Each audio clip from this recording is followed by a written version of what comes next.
Hello everyone, welcome to Anupa study facts. आज हम लोग बात कर रहे हैं गाइस मैथ्स पेडागोजी के सेकंड सेशन के बारे में, जिसमें हम 30 क्वेश्चंस को डिस्कस करेंगे। इससे पहले भी हम लोगों ने 30 क्वेश्चंस को डिस्कस किया था। वो वाला सेशन अगर आप लोगों ने नहीं देखा है तो देख लीजिए, चैनल पर अपलोडेड है। लिंक जो है वो टेलीग्राम चैनल पर मैंने शेयर कर दिए, तो आप वहां से देख सकते हैं। अपनी तैयारी का एनालिसिस करने के लिए टेस्ट सीरीज को आप ज्वाइन कर सकते हैं। इसमें 20 FLTs हैं। 50% डिस्काउंट के साथ आप लोग ANUBHA50 कूपन कोड यूज करके 50% पर आप अवेल कर सकते हैं। 1 मार्च से इसका प्राइस इंक्रीज हो जाएगा, तो जो बच्चे इसको अवेल करना चाहते हैं वो आज के आज इसको अवेल कर सकते हैं। आपकी प्रिपरेशन में बहुत ज़्यादा हेल्प करेगी, आपका टाइम मैनेजमेंट करने में हेल्प करेगी, आपके मार्क्स कैसे आ रहे हैं ये सब आप एनालिसिस कर पाएंगे। तो चलिए फिर आज का सेशन हम शुरू करते हैं। फर्स्ट क्वेश्चन है, प्रेरणा, क्रियाकलाप और समायोजन गणित शिक्षण के किस पक्ष से संबंधित है। देखो, अब आपको ना केवल कुछ वर्ड्स पकड़ने रहेंगे जिनकी हेल्प से आप अच्छे से इसको टैकल कर पाओगे। आप सबसे पहले ऑप्शंस देखते हैं, आप लोग लाइव चैट में आंसर कीजिएगा। सोशल सामाजिक मूल्य, सांस्कृतिक कल्चरल, भावात्मक अफेक्टिव और क्रियात्मक साइकोमोटर। तो देखो गाइस, क्रियात्मक इसमें दिया है ना, मतलब एक्टिविटी से रिलेटेड, तो ये हमारा आंसर हो जाएगा। साइकोमोटर का एक दूसरा नाम और क्या है आप लोग लाइव चैट में बता सकते हैं, अगर आप में से किसी को भी आता है तो। कोनेटिव बोला जाता है, ठीक है। तो प्रेरणा, क्रियाकलाप और समायोजन गणित शिक्षण में, तो क्रियाकलाप मतलब कहीं ना कहीं एक्टिविटीज वाली बात आ रही है। क्रियात्मक मूल्य बिल्कुल सही आंसर हो जाएगा। नेक्स्ट है कि कौन सा व्यक्तित्व गुण गणित के अध्ययन से विकसित नहीं हो सकता। कौन सा नहीं हो सकता? समस्या समाधान, ये तो बहुत अच्छे से हो सकता है। प्रॉब्लम सॉल्विंग, अमूर्त चिंतन, एब्स्ट्रैक्ट लॉजिकल थिंकिंग आप लगा पाते हो, लॉजिकल थिंकिंग यूज कर पाते हो, लेकिन रटने में विश्वास, ये आप मैथ्स से या किसी भी सब्जेक्ट में ऐसा सच इफेक्टिव नहीं होगा। ध्यान रखना, जितनी अच्छी CDP पर आप लोग की पकड़ होती जाएगी, आप उतनी अच्छी सब्जेक्ट्स की पेडागोजी बना पाओगे। अब यहाँ पर गणित अध्ययन दे दिया, अब ऐसे ही कोई और सब्जेक्ट आपसे पूछ लिया जाता तो आप क्या लगाते, जैसे EVS दे दिया जाता, तो EVS में भी तो कहीं ना कहीं अंडरस्टैंडिंग ही लग रही है ना, कि जो हमारे सराउंडिंग्स में हम उससे कैसे टैकल कर रहे हैं। नेक्स्ट क्वेश्चन है कि गणित पाठ्यक्रम निर्माण के संदर्भ में निम्नलिखित में से कौन सा पाठ्यक्रम निर्माण के लिए उपयुक्त नहीं है। नहीं पूछा है, नहीं, थोड़ा ध्यान से पढ़ना। उच्च शिक्षा में उपयोगिता का सिद्धांत बिल्कुल ठीक है। चाइल्ड सेंटर्ड एजुकेशन तो सबसे बेस्ट है। क्रियाशीलता, hands on activities, learning by doing. अध्यापक केंद्रित, टीचर सेंटर्ड नहीं, और चूंकि नहीं पूछा गया था इस वजह से ये हमारे क्वेश्चन का आंसर हो जाएगा। नेक्स्ट क्वेश्चन पर बढ़ जाते हैं। गणित की भाषा होती है सूत्र के रूप में, चिन्ह के रूप में, संकेत के रूप में, या फिर ऑल ऑफ द अबव। ये तो हर किसी का आंसर बिल्कुल सही होने वाला है। गणित की भाषा कैसी होती है?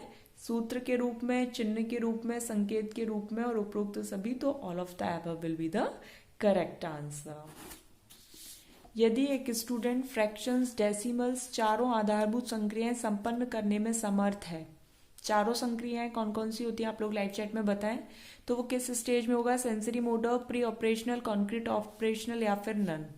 तो जब बच्चा जो स्टूडेंट है वो फ्रैक्शन या फिर डेसिमल्स या चारों आधारभूत संक्रियाएं, प्लस माइनस डिवाइड, ये जो होती है मल्टीप्लीकेशन, इन चारों संक्रियाओं को करने में संपन्न हो जाता है, इट मीन्स वो बच्चा कॉन्क्रीट ऑपरेशनल में। कॉन्क्रीट ऑपरेशनल कौन सी स्टेज होती है? 7 to 11 ईयर्स की। पियाजे की जो चारों स्टेजेस हैं हम ऐसे लर्न कर सकते हैं। सेंटी पीपल कांट फोकस, SPCF, इसी क्रम में ये रहती है। चलिए नेक्स्ट क्वेश्चन है कि 2+4 = 2। अब ये क्या है? यहाँ पर 6 है जैसे, ठीक है। तो इस क्लोज्ड एंडेड क्वेश्चन को, जैसे आपने किसी बच्चे से पूछा कि 2+4 क्या होगा, तो किसी बच्चे ने आंसर किया 6। इस क्लोज एंडेड क्वेश्चन आप समझते हैं ना, जिसका एक उत्तर होता है, डिफरेंट डिफरेंट डायरेक्शंस में नहीं सोचना पड़ता है। तो अब इसको ओपन एंडेड फॉर्म कैसे बनाओगे? 2 और 4 का योग ज्ञात करो, तो ये तो वही हो गया। 2 में क्या जोड़ें कि 6 प्राप्त हो जाए, तो ये भी एक ही आंसर होगा। 4 व 2 का योग क्या होगा, तो ये भी वही हो गया। लेकिन कोई ऐसी 2 संख्याएं बताएं जिनका योग 6 है, तो मतलब यहाँ पर बच्चा सोचेगा 1 और 5, 2 और 4 दिया ही है, फिर बच्चा सोचेगा 3 और 3, है ना। तो इस तरीके से तो यहाँ पर जहाँ आपकी लॉजिकल थिंकिंग लगे, डाइवर्जेंट थिंकिंग लगे, क्रिएटिव हो बच्चा, थोड़ा सा लॉजिक लगाए, थोड़ा सोचे, तो वो आ जाता है आपका ओपन एंडेड, मतलब डिफरेंट डिफरेंट डायरेक्शंस में सोच रहा है।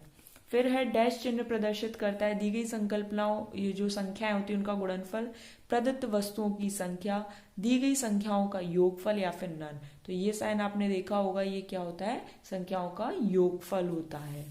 नेक्स्ट है कि एक्स जो है is greater than equal to y, तो असत्य कथन बताना है। तो एक्स वाई से बड़ा है और बराबर है, ठीक है, एक्स वाई के बराबर है, ठीक है, एक्स वाई से छोटा नहीं है तो बिल्कुल ठीक है। ये वाला जो एरो है जिसकी तरफ ये ओपन होता है मतलब वो चीज बड़ी होती है।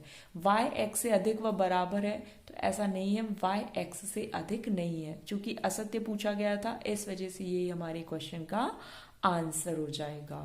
नेक्स्ट है एक समावेशी कक्षा इंक्लूसिव एजुकेशन में विजुअल इम्पेयर्ड स्टूडेंट्स की जरूरतों को पूरा करने के लिए आपकी रणनीति क्या होगी। वैकल्पिक शिक्षण अधिगम और मूल्यांकन design alternate teaching learning and assessment methods का यूज करेंगे, बिल्कुल ठीक बात है। क्यों? क्योंकि इंक्लूसिव एजुकेशन इसी चीज पर जोर देता है कि जो बच्चे की नीड्स है उनको कैटर किया जाए, उनको ध्यान में रखा जाए और उसी के अकॉर्डिंग उनको उनकी नीड को फुलफिल करने के अकॉर्डिंग ही आप उस डिजाइन या अपने टीचिंग मेथड्स को थोड़ा सा चेंज करोगे। फिर है शिक्षार्थियों को विशेष शिक्षक के पास भेजोगे, तो ऐसा नहीं होता है। उन्हें गणित के अलावा कोई और विषय प्रदान करोगे, ऐसा भी नहीं। और गणित में उच्च प्राप्तकर्ता के साथ जोड़ोगे, ऐसा नहीं है। आप बल्कि जो टीचिंग मेथड्स है उनको चेंज करने की कोशिश करोगे, समझने की कोशिश करोगे, असेस करोगे मेथड्स को, इस तरीके से काम किया जाएगा। नेक्स्ट है कौन सा गणित की प्रकृति के संबंध में सही नहीं है। गणित एक बौद्धिक एवं तार्किक विषय है, बिल्कुल ठीक, जहां पर आपके कंसेप्ट यूज होते हैं, लॉजिक रीजनिंग लगती है। गणित बालकों के मानसिक परीक्षण के विकास में सहायक है, तो मानसिक मतलब मेंटल एबिलिटीज यूज हो रही है, मेंटल टेस्ट यूज हो रहा है। गणित एक अस्पष्ट रूप में ज्ञान की प्रस्तुति करता है, ऐसा बिल्कुल नहीं है। तो उपरोक्त सभी तो हो नहीं सकता क्योंकि ये दोनों सही है, तो third option will be the correct answer. गणित में साइकोमोटर मतलब वही हैंड्स ऑन एक्टिविटीज जहां पर आप यूज कर रहे हो अपनी मोटर स्किल्स का, ग्रॉस और फाइन, जिसमें छोटी मसल्स का यूज होता है वो फाइन मसल्स होती हैं, फाइन मोटर होती हैं, और जो ग्रॉस होती हैं वहां पर बड़ी मसल्स का यूज होता है। तो साइकोमोटर में आपके मॉडल मेकिंग में भी यूज होगा, ड्राइंग में भी यूज होगा, मैनिपुलेटिंग में भी यूज होगा। All of the above will be the correct answer. वर्तमान में जो मैथ्स एनसीईआरटी बुक्स है उनकी अनुशंसा डैश को ध्यान में रखकर ली गई है। तो नेशनल एजुकेशन पॉलिसी 1986-2006 सीबीएसई द्वारा प्रस्तावित पाठ्यक्रम, 2006 में जो स्टेट बोर्ड द्वारा प्रस्तावित पाठ्यक्रम, या फिर एनसीएफ 2005, तो एनसीएफ 2005 बिल्कुल इसका सही आंसर हो जाएगा। फिर है प्राथमिक स्तर पर गणित की अच्छी पाठ्य पुस्तक के लिए कौन सी विशेषताएं महत्वपूर्ण है। तो आकर्षक और रंगीन होना अच्छी बात है, मोटी और बड़ी होना बिल्कुल नहीं, तो ये कैंसिल हो गया। केवल बहुत से अभ्यास प्रश्न हो, तो ये भी कैंसिल हो गया। उसमें अवधारणाओं का परिचय कॉन्टेक्स्ट के द्वारा दिया गया हो, बिल्कुल ठीक बात है, तो फोर्थ ऑप्शन सही हो जाएगा। अगर फोर्थ ऑप्शन नहीं होता तो फिर हम फर्स्ट ऑप्शन की तरफ जाते। फिर है एनसीएफ 2005 सिफारिश करता है कि प्राइमरी लेवल पर गणित की शिक्षा का केंद्र होना चाहिए अमूर्त विचार जानना, उच्चतर गणित के लिए तैयारी, विद्यार्थियों की गणित की शिक्षा में अंतरराष्ट्रीय मापदंड अर्जित करने में सहायता, या फिर कक्षा में दी गई पढ़ाई को दैनिक जीवन से जोड़ने में सहायता करना। बिल्कुल, वैसे भी हमेशा ध्यान रखना, चाहे मैथ्स आए चाहे कोई भी सब्जेक्ट आए, एनसीएफ हमेशा इस चीज पर जोर देता है कि बच्चे के ज्ञान को आप दैनिक जीवन में होने वाले कार्यों से जोड़ें, रटने पर बिल्कुल जोर नहीं देता है। गणित के कक्ष में महत्व दिया जाता है तो गणितीय विषय पर, गणितीय समाधान की युक्तियों पर, मैथमेटिकल एल्गोरिदम और प्रणाली पर, या फिर गणितीय विषय प्रक्रिया मतलब जो प्रोसेस है जिस हिसाब से वो वर्क कर रहा है, और लॉजिक पर। तो fourth option will be the correct answer. NCF 2005 मानता है कि जो गणित में चिंतन और तर्कणा का एक तरीका शामिल होता है, इस दृष्टिकोण को किसके द्वारा प्राप्त किया जा सकता है।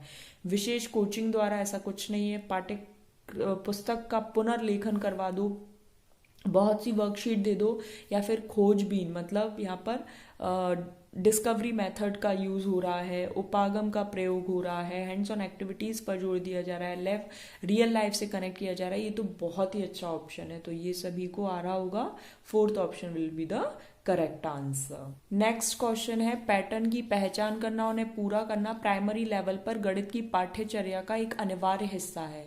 विद्यार्थियों को कंपटीशन के लिए तैयार करना ऐसा बिल्कुल नहीं है। सुडोकू पहेली को हल करने में विद्यार्थियों की सहायता करना, सृजनात्मक और कलात्मक गुणों को विकसित करना, ये बिल्कुल ठीक है।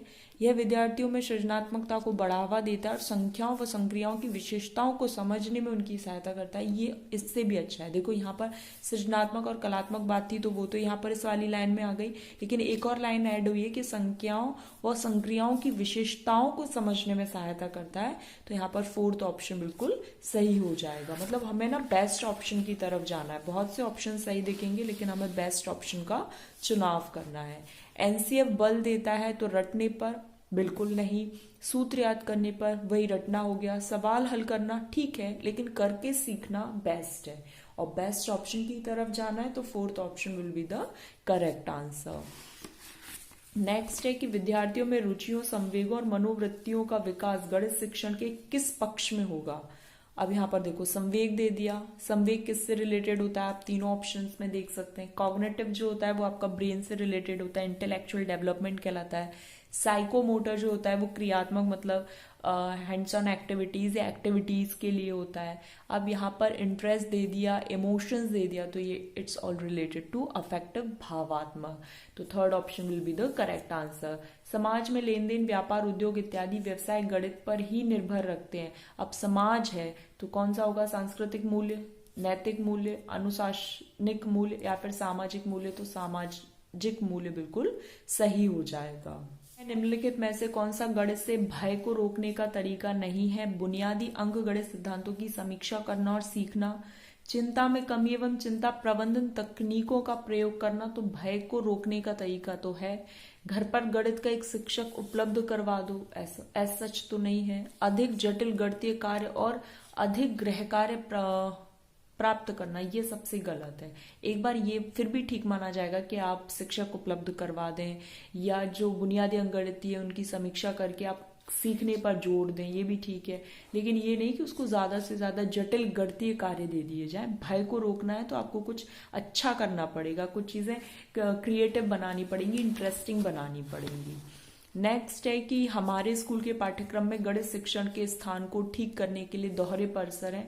हर छात्र की तर्क क्षमता को कैसे बढ़ाएं, हर छात्र के प्रदर्शन को कैसे बढ़ाएं, गणित के वर्ग को अधिक गतिविधि उन्मुख कैसे बनाएं, हर छात्र के दिमाग को कैसे जोड़ें और छात्र के संसाधनों को कैसे मजबूत करें। ये बिल्कुल सही होगा कि आप छात्र के दिमाग को कैसे जोड़ रहे हो और छात्र के जो दिमाग है या जो जिस तरीके से वो वर्क कर रहा है उस चीज को समझे और उसके अकॉर्डिंग उसके जो रिसोर्सेज उनको अवेलेबल करवाया जाए। तो डी ऑप्शन बिल्कुल सही हो जाएगा। आई होप आप लोग समझ पा रहे होंगे कि किस प्रकार से ये सही बात कह रहे हैं। चलिए नेक्स्ट है गणित शिक्षण की किस विधि में प्रूफ कंक्लूजन से शुरू होता है। अब कंक्लूजन से ही चीजें स्टार्ट हो रही हैं तो किस में होगा, विश्लेषण, संश्लेषण, आगमनात्मक या फिर निगमनात्मक। मतलब एनालिसिस, सिंथेसिस, इंडक्टिव और डिडक्टिव। जब आप कंक्लूजन से स्टार्ट कर रहे हो मतलब आप एनालिसिस कर रहे हो, चीजों को तोड़ रहे हो और चीजें तोड़ने वाली बात आती है विश्लेषण मतलब एनालिसिस में, चीजें जोड़ने वाली बात आती है सिंथेसिस में। यहाँ से विशिष्ट से सामान्य की ओर जाया जाता है और यहाँ पर निगमनात्मक में सामान्य से विशिष्ट की ओर। तो first option will be the correct answer. कौन सा गणित शिक्षण में गतिविधि पद्धति से संबंधित है, शिक्षार्थियों की सक्रिय भागीदारिता। बिल्कुल ठीक बात है, शिक्षक की सक्रिय भागीदारिता नहीं, अलोकतांत्रिक सिद्धांतों के आधार पर नहीं, शिक्षार्थियों की निष्क्रिय भागीदारिता बिल्कुल नहीं। ये तीनों ऑप्शन गलत हो जाएंगे। शिक्षार्थियों की जो सक्रिय भागीदारिता है ये इंपॉर्टेंट रोल प्ले करेगा, केवल गणित शिक्षण में ही नहीं बल्कि जिस भी शिक्षण में आप पढ़ाना चाहते हैं। इसीलिए बोला जाता है कि सीडीपी जितनी अच्छी होगी आप सब्जेक्ट्स की पेडागोजी भी उतनी अच्छी बना लेंगे। नेक्स्ट है कि 206, 308, 5008, 6010। अब ये संख्याएं लिखी है, इसको बच्चे ने ऐसे पढ़ा 20, 6, 30, 8, 508, 60, 10। तो बच्चे ने क्या मतलब उसमें क्या प्रॉब्लम है, कहाँ कमी रह रही है। छात्र गणित का अध्ययन करने के लिए उपयुक्त छात्र नहीं है तो ऐसा बिल्कुल भी नहीं है। है। हर बच्चा सीखने में सक्षम होता है।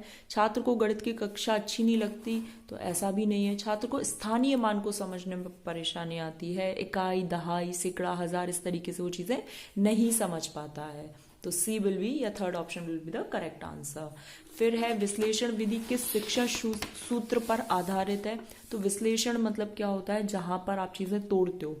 तोड़ते कहाँ हो, जब आपको कोई चीज नहीं पता होगी, फिर आप जो चीजें पता करना चाहते हो तभी तो चीजें तोड़ोगे, तभी तो आप चीजें जान पाओगे। तो अज्ञात से ज्ञात की ओर। और संश्लेषण ज्ञात से अज्ञात। संश्लेषण मतलब आप कुछ बना रहे हो, बनाओगे कब, जब आपको कुछ पता होगा, तभी तो चीजें जोड़ जोड़ के कुछ बना पाओगे। तो विश्लेषण अज्ञात से ज्ञात की ओर और संश्लेषण ज्ञात से अज्ञात की ओर। नेक्स्ट है वह शिक्षण जिससे किसी विशेष इकाई में छात्र की त्रुटियों के बारे में जानकारी मिलती है। त्रुटियों के बारे में जानकारी मतलब बच्चा कहाँ पर प्रॉब्लम फेस कर रहा है, रीजन जानना, ये होता है डायग्नोस। अब डायग्नोस के बाद आप रेमेडी देते हो, मतलब उसका उपचार ढूंढते हो। जैसे आप डॉक्टर के पास गए, आपने बताया आपको क्या प्रॉब्लम है, सिर दर्द है, पेट दर्द है, तो ये हो गया डायग्नोस किया उन्होंने। फिर उसके बाद आपको रेमेडी दी जाएगी कि आपको कहाँ प्रॉब्लम है। पेट दर्द है तो पेट दर्द की दवा, सिर दर्द है तो सिर दर्द की दवा, ठीक है। और अचीवमेंट टेस्ट होता है बच्चा जो कमजोर है उसका। कमजोरी है दैट इज डायग्नोस्टिक, लेकिन बच्चा ही कमजोर है तो वो इस बारे में जानना उपलब्धि, अचीवमेंट टेस्ट। निदानात्मक परीक्षण के बाद छात्र की कमजोरियों को दूर करना, ये होता है आपका उपचार, ठीक है।